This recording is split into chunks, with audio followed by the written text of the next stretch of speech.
In the women's bantamweight division at UFC Des Moines, you got Yana Santos taking on Miesha Tate. It feels like we haven't seen Miesha Tate for a while, so this is highly interesting. She's been around the game for a while. Yana Santos, 15-8 from Russia.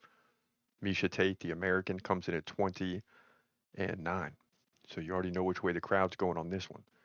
Both ladies 5'6". Miesha Tate 38. She's getting up there. Yana Santos 35. Santos 4-inch reach advantage, both stand right-handed. Santos 4.4 significant strikes per minute to 2.6 for Tate. Santos lands a takedown every 3 rounds. Tate usually lands on average 2 every 3 rounds. Santos 42% takedown defense, has a win in her last fight, or coming off a win against Chelsea Chandler, beat her by decision, dominated on the feet, lost to Carol Rosa, Holly Holm, and Irene Aldana in the 3 fights before that. So 3 good opponents. And beat Ketlin Vera. That's surprising. Dominated her too, 47-7 on the feet. Gave up 3 takedowns to none, but still has dropped 3 of the last 5.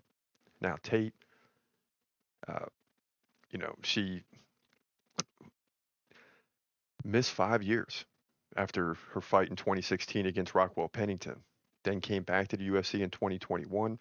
We've seen her like once a year. She's 2-2, beat Marion Renault by KO, Julia Avila submission, and lost to both Lauren Murphy and Ketlin Vera.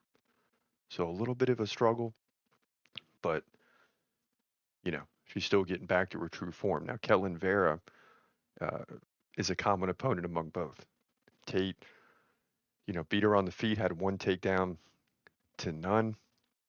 Santos gave up 3 takedowns against Ketlin Vera, but dominated her on the feet. So it seems to me that, uh, when you look at the numbers, Santos lands more significant strikes, but Miesha Tate did good against Ketlin Vera on the feet, landing 122 significant strikes and leading by 9, despite the loss there. So in the common opponent, it goes against Miesha Tate in this one, and that's probably why the odds are close here. But I'm still going to lean towards Miesha Tate. Right? She's been around the game forever.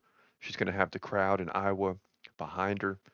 So despite the numbers here in significant strikes, and when you look at the common matchup with Ketlin Vera, uh, the 3 takedowns for Vera wasn't enough to beat Yana Santos.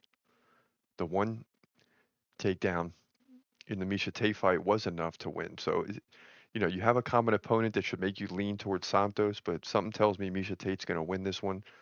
She has more experience. She is getting older, but we've seen in the women's divisions, 38 isn't necessarily a bad thing. It's not like, it's like being 40, or it's like being like 35 in the men's divisions. In my opinion, that's what I've seen. So I'm not looking at the age and saying Miesha Tate can't win this one. I think she can win it, and I think she will, likely with the takedown game, but she'll be able to mix it up on the feet too.